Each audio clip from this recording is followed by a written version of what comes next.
Everyone, this is Rakhi Rajawat and welcome back to my YouTube channel. So guys, कैसे हैं आप सब लोग? I hope you all are doing well.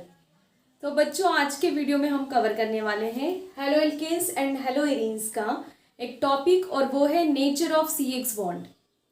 तो nature of C X bond के पहले, इस वीडियो के पहले हमने जो टॉपिक कवर किया था वो था IUPAC। हमने ज़्यादा डिटेल नहीं, बट हेलो एल्केन्स और हेलो एरीन्स के IUPAC कैसे लिखते हैं वो कवर किया।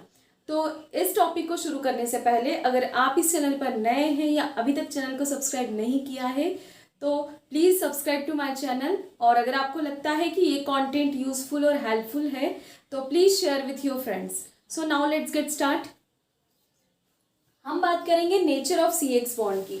सो nature of C X bond की अगर मैं बात करूं, nature of C X bond, actually ये जो टॉपिक हम आज कवर करने जा रहे हैं, इस टॉपिक से ऑलमोस्ट 3 से 4 एक अच्छे लेवल के MCQ बनते हैं जो आपको हेल्प करते हैं आपके बोर्ड एग्जाम्स में भी और कॉम्पिटिटिव एग्जाम्स के लिए भी। तो इसको हम समझेंगे nature of C X bond. ठीक है, सी एक्स एक्चुअली हम कह सकते हैं ये RX बॉन्ड होता है, राइट। RX बॉन्ड, R जो है वो अल्काइल ग्रुप होता है। क्या होता है? अल्काइल ग्रुप है। और ये जो X है, दिस इज हैलोजन। ये क्या होता है? हैलोजन होता है। ये हैलाइड ग्रुप हम बोल सकते हैं। तो RX के बीच में अगर हम नेचर बॉन्ड के नेचर की बात करें कि होता कौन सा बॉन्ड है, तो ये जनरली कोवेलेंट बॉन्ड होता है। कौन सा बॉन्ड होता है? कोवेलेंट बॉन्ड होता है।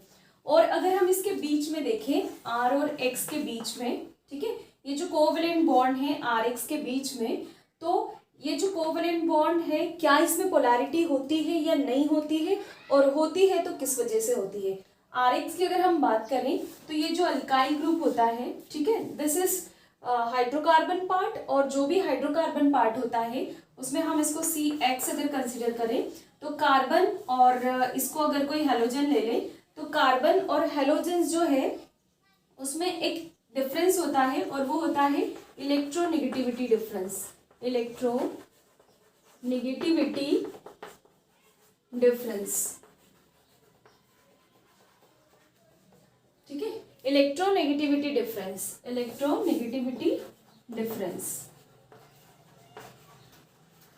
तो इलेक्ट्रोनेगेटिविटी डिफरेंस की वजह से क्या होता है? तो हम जानते हैं कि कोवेलेंट बॉन्डिंग कैसे होती है। ये एटम और ये एटम जब दोनों बॉन्ड फॉर्मेशन में इलेक्ट्रॉन शेयर करते हैं तो कोवेलेंट बॉन्ड बनता है। तो ये जो शेयर पेयर इलेक्ट्रॉन है, ठीक है, वो इलेक्ट्रॉन जो है उसको हेलोजन जो है, हेलोजन की इलेक्ट्रोनेगेटिविटी ज्यादा होती है एज कम्पेयर टू कार्बन। क्योंकि हमने इलेक्ट्रोनेगेटिविटी क्लास 11th में जब प्रॉपर्टी पढ़ी थी पीरियोडिक टेबल की, तो ये पढ़ा था कि पीरियोडिक टेबल में जब लेफ्ट टू राइट जाते हैं तो इलेक्ट्रोनेगेटिविटी जो है वो क्या होती है? इंक्रीज होती है। क्या होती है? इंक्रीज। तो कार्बन से जब हेलोजेंस की तरफ जाएंगे, ठीक है, तो इलेक्ट्रोनेगेटिविटी इनकी क्या होगी? इंक्रीज होगी। मतलब हम ये कह सकते हैं कि ये जो Cl या X है, इसकी इलेक्ट्रोनेगेटिविटी जो है वो हायर होती है। किससे? अल्काइल ग्रुप से या कार्बन से बोल सकते हैं, ठीक है। तो इलेक्ट्रोनेगेटिविटी हायर होती है तो क्या होता है कि ये जो शेयर पेयर इलेक्ट्रॉन है, ठीक है, ये इलेक्ट्रॉन कौन अट्रैक्ट करता है? इनको कौन पुल करता है अपनी तरफ? ये हैलोजन जब इस इलेक्ट्रॉन पेयर को अपनी तरफ खींचता है, ठीक है, तो इस हैलोजन के ऊपर आ जाता है पार्शली नेगेटिव चार्ज, राइट। और ये जो कार्बन है इस पर आ जाता है पार्शली पॉजिटिव चार्ज, राइट। इस पर आ जाएगा पार्शियली नेगेटिव चार्ज, इस पर आ जाएगा पार्शियली पॉजिटिव चार्ज। तो था तो ये कोवेलेंट बॉन्ड, बट जो इलेक्ट्रॉन पेयर है उनका डिस्ट्रीब्यूशन अनइक्वल हुआ। अनइक्वल होने से क्या हुआ कि जो हायर इलेक्ट्रोनेगेटिव एटम है, जिसकी इलेक्ट्रोनेगेटिविटी ज्यादा है, उसके ऊपर कौन सा चार्ज आ गया? पार्शियल नेगेटिव चार्ज आ गया। और इसके ऊपर क्या आ गया? पॉजिटिव चार्ज आ गया। तो इलेक्ट्रोनेगेटिविटी डिफरेंस अगर दो एटम के बीच में होता है तो इलेक्ट्रॉन पेयर को वही एटम अट्रैक्ट करता है अपनी तरफ जिसकी इलेक्ट्रोनेगेटिविटी ज्यादा होती है, ठीक है। तो अगर ये इधर मूव हो रहा है तो इस पर नेगेटिव चार्ज, इस पर क्या आ गया? Positive charge.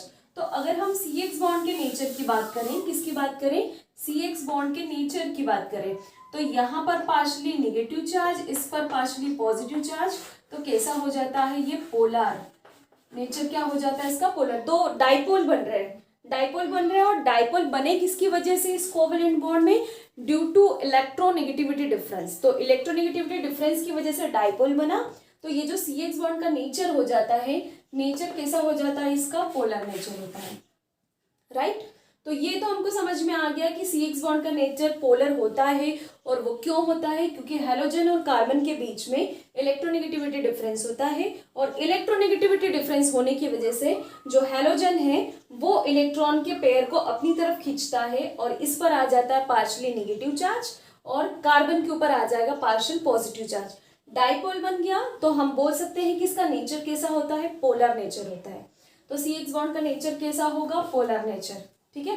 अब हम ये देखें कि CH बॉन्ड का नेचर तो पोलर होता है, तो ये जो हेलोजेंस के साथ बॉन्ड फॉर्मेशन करता है, जैसे कि कार्बन का किसके साथ, सबसे पहला फ्लोरीन हो गया, फिर हो गया क्लोरीन CCl बॉन्ड, फिर हो गया CBr bond and then CI bond, ठीक है। तो हम बात करेंगे इनकी बॉन्ड डिस्टेंस के बारे में या बॉन्ड लेंथ के बारे में, फिर हम बात करेंगे बॉन्ड डिसोसिएशन एनर्जी के बारे में, और हम बात करेंगे डाइपोल मोमेंट के बारे में, ठीक है। तो यहाँ से ऑलमोस्ट 3 से 4 क्वेश्चंस बनते हैं MCQ।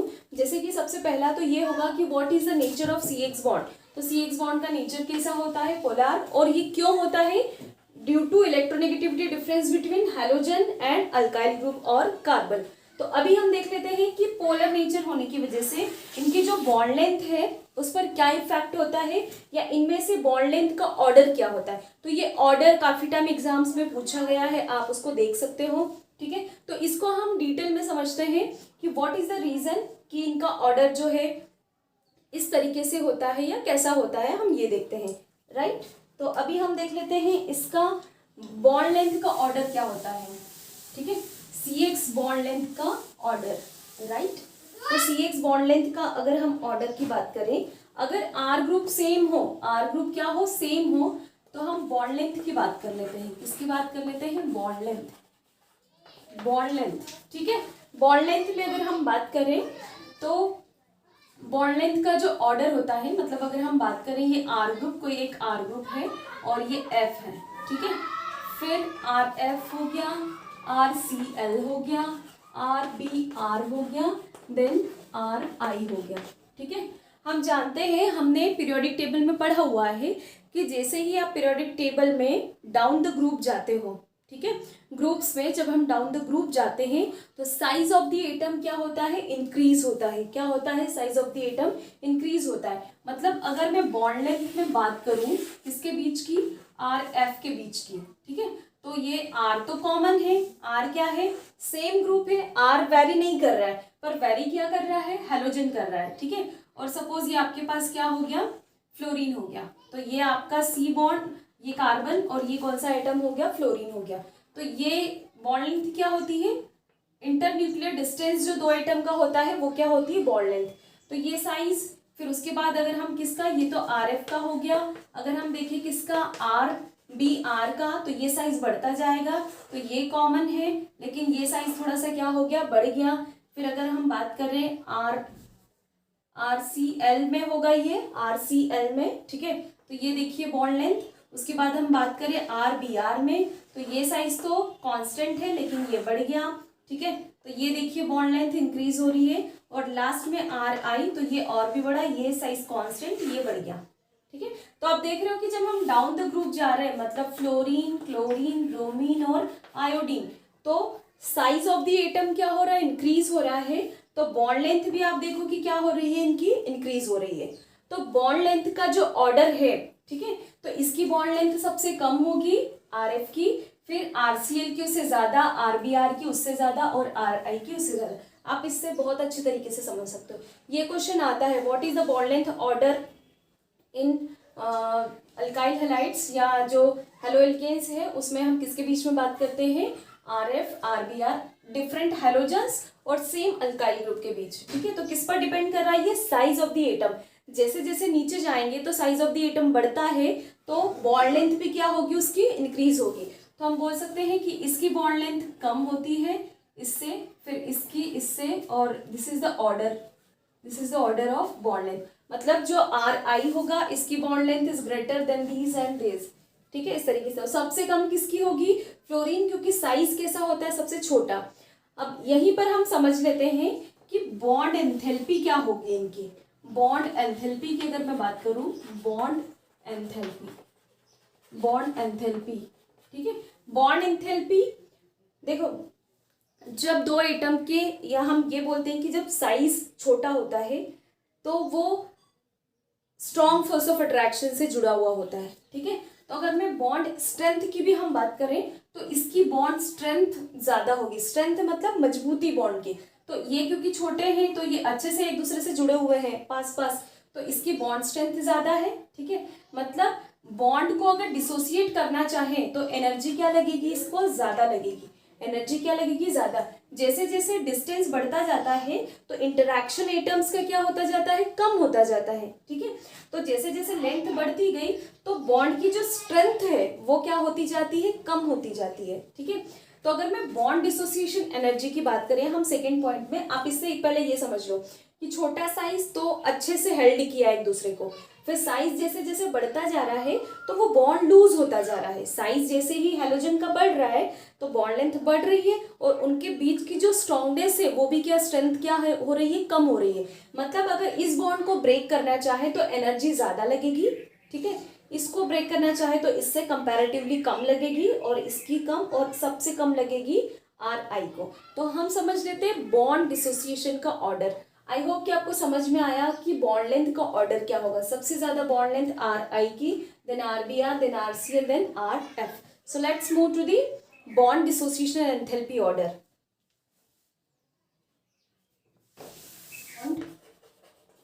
Dissociation enthalpy, bond dissociation enthalpy की हम बात करें, ठीक है, तो ऑर्डर क्या होगा? आर एफ के बीच का बॉन्ड सबसे स्ट्रॉन्ग होगा, ठीक है। ये बॉन्ड सबसे स्ट्रॉन्ग है, मतलब इसको ब्रेक करने के लिए सबसे ज्यादा एनर्जी लगेगी, ठीक है। ये बॉन्ड कैसा है? सबसे स्ट्रॉन्ग है, स्ट्रॉन्गेस्ट बॉन्ड है, क्योंकि साइज छोटे तो पास पास बॉन्ड स्ट्रॉन्ग, तो इसको बॉन्ड डिसोसिएशन के लिए सबसे ज्यादा एनर्जी लगेगी। फिर उसके बाद क्या आएगा? आर सी एल, ठीक है। उसके बाद फिर क्या आएगा? आर बी आर, और फिर उसके बाद क्या आएगा? आर आई। मतलब हम देखें जैसे जैसे नीचे जाते हैं तो वैसे वैसे साइज ऑफ द एटम बढ़ेगा, ठीक है, और बॉन्ड लेंथ भी बढ़ेगी, तो बॉन्ड की स्ट्रेंथ क्या हो जाएगी? कम हो जाएगी। बॉन्ड की स्ट्रेंथ कम मतलब इस बॉन्ड को ब्रेक करने के लिए आपको लेस एनर्जी या कम एनर्जी की जरूरत होगी, ठीक है। कंपैरेटिवली इसको इससे थोड़ी सी ज्यादा लगेगी, इसको इससे ज्यादा लगेगी, और सबसे ज्यादा एनर्जी किस बॉन्ड को ब्रेक करने में लगेगी? आर एफ के बीच। क्यों? क्योंकि इसका साइज क्या है? सबसे छोटा। तो ये क्वेश्चन क्लियर हो जाना चाहिए, कई बार पूछा गया है ये, अगर आप प्रीवियस ईयर्स पेपर देखोगे तो बॉन्ड डिसोसिएशन एंथैल्पी ऑर्डर क्या होता है? बॉन्ड डिसोसिएशन एंथैल्पी ऑर्डर, ठीक है। तो क्या होगा? R F have a greater bond dissociation enthalpy, then R C L, then R B R and R I. आप एनसीईआरटी में देखोगे तो आपको इसके पर्टिकुलर डेटाज भी मिल जाएंगे कि इसको बॉन्ड डिसोसिएशन के लिए कितनी एनर्जी लगती है या कितनी एंथैल्पी लगती है, इसको कितनी लगती है, और इसको। तो आप देखोगे ऑर्डर में सबसे कम एंथैल्पी इसी को लगती है एनर्जी, बॉन्ड तोड़ने के लिए, बॉन्ड डिसोसिएशन के लिए। क्लियर हो रहा होगा कि R F is a strongest bond, that is why it's need the more energy और हाईएस्ट बॉन्ड डिसोसिएशन एनर्जी। फिर आरसीएल की, फिर आरबीआर की, एंड देन आर आई की, राइट। अब हम देख लेते हैं थर्ड पैरामीटर, और वो होता है डाइपोल मोमेंट, ठीक है। डाइपोल मोमेंट जो है वो हमने डिटेल में पढ़ा था। डाइपोल मोमेंट की बात डिटेल में 11th में की थी, ठीक है। 11th में आपने पढ़ा होगा डाइपोल मोमेंट के बारे में। तो डाइपोल मोमेंट पहले क्या होता है ये देख लेते हैं। Dipole moment order, dipole moment order, dipole moment order जो होता है, ठीक है, उसको हम देख लेते हैं। तो डाइपोल मोमेंट एक्चुअली होता क्या है? डाइपोल को हम रिप्रेजेंट करते हैं म्यू से। डाइपोल को किससे रिप्रेजेंट करते हैं हम? म्यू से, राइट। तो म्यू जो होता है, ठीक है, म्यू जो होता है, डाइपोल मतलब दो पोल, कौन से? एक पॉजिटिव और एक निगेटिव, ठीक है। तो जो डाइपोल, जैसे कि CH बॉन्ड का नेचर कैसा होता है? पोलर होता है, that means it have a two poles, partial negative charge halogen पर और पार्शियल पॉजिटिव चार्ज किस पर होता है? कार्बन पर होता है। तो डाइपोल मूवमेंट जो होता है वो किस पर डिपेंड करता है? चार्ज इनटू डिस्टेंस, किस पर डिपेंड करता है? Charge into distance. तो अभी हमने देखा था कि आर एफ जो होता है उसको हाईएस्ट एनर्जी रिक्वायर्ड होती है, मतलब एनर्जी हो गई। और जो डिस्टेंस है, डिस्टेंस जो होता है वो पिकोमीटर्स में होता है। किस में होता है? पिकोमीटर में। तो डिस्टेंस पिकोमीटर में होता है और एनर्जी आपको पता है कि जूल्स में होती है, ठीक है। तो म्यू जो है डायपोल मोमेंट वो किस पर डिपेंड करता है? Charge into distance. अब जो डिस्टेंस है वो पिकोमीटर में होता है, पीएम। तो पिकोमीटर एक बहुत छोटी यूनिट है, मतलब 10⁻⁻12 मीटर, है ना, equals to 1 picometre. Dipole moment का फिर जो ऑर्डर है वो कुछ इस तरीके से होना चाहिए। सबसे ज्यादा एनर्जी इसकी, तो सबसे ज्यादा डायपोल मोमेंट किसका होना चाहिए? आरएफ का होना चाहिए। फिर उसके बाद किसका होना चाहिए? RCl, then RBr, RCl then RBr, and last में किसका होना चाहिए? आर आई का। ठीक है, इसको ध्यान से समझना। Mu equals to charge into distance, ठीक है। तो म्यू इन दोनों पर डिपेंड करना चाहिए, पर हम ये देखते हैं कि जो डिस्टेंस होता है उसकी यूनिट बहुत छोटी होती है, पिकोमीटर्स। अगर सेंटीमीटर मीटर होती तो हम एक बात करते, पर बहुत छोटी यूनिट होती है, तो इस पर ज्यादा डिपेंड नहीं करता है। तो डोमिनेंट किस पर होता है? वो किस पर डिपेंड करता है? ऑलमोस्ट चार्ज पर। तो जो चार्ज का ऑर्डर है कि इसका सबसे ज्यादा, फिर इसका, फिर इसका, फिर इसका, मतलब इसकी बॉन्ड डिसोसिएशन एनर्जी ज्यादा लगती है, ठीक है। तो अगर म्यू इन चार्ज पर डिपेंड करता है सिर्फ, तो ये ऑर्डर होना चाहिए। बट ऑर्डर ये ना होके एक्सेप्शन होता है। क्या होता है? एक्सेप्शन होता है। क्या होता है? एक्सेप्शन। और एक्सेप्शन में ये ऑर्डर इस तरीके का ना होकर, ये ऑर्डर ऐसे नहीं होता है, ठीक है। वैसे हम क्या बोल रहे हैं कि जो म्यू है डायपोल मोमेंट वो चार्ज डोमिनेंट होता है, मतलब जो चार्ज का ऑर्डर है या बॉन्ड डिसोसिएशन एनर्जी का ऑर्डर है वही होना चाहिए। तो उसके अकॉर्डिंग क्या होना चाहिए? आर एफ की सबसे ज्यादा होती है, तो R F then RCl then RBr then R I, right. But exception है, और एक्सेप्शन की वजह से सबसे ज्यादा जो डायपोल मोमेंट होता है वो किसका होता है? आरसीएल का, then R F, then RBr, then R I, ठीक है। और हम ये भी जानते हैं क्योंकि जो डायपोल मोमेंट होता है या जो चार्ज सेपरेशन होता है हैलोजन पर और कार्बन पर, वो किसकी वजह से होता है? Due to electronegativity difference. और हम जानते हैं कि सबसे ज्यादा इलेक्ट्रोनेगेटिविटी पूरी पीरियोडिक टेबल में किसकी होती है? फ्लोरीन की। इलेक्ट्रोनेगेटिविटी सबसे हाईएस्ट किसकी होती है? फ्लोरीन की। तो भैया चार्ज सेपरेशन या डायपोल मोमेंट की भी अगर बात करें तो सबसे ज्यादा किसका होना चाहिए? फ्लोरीन का होना चाहिए, ठीक है।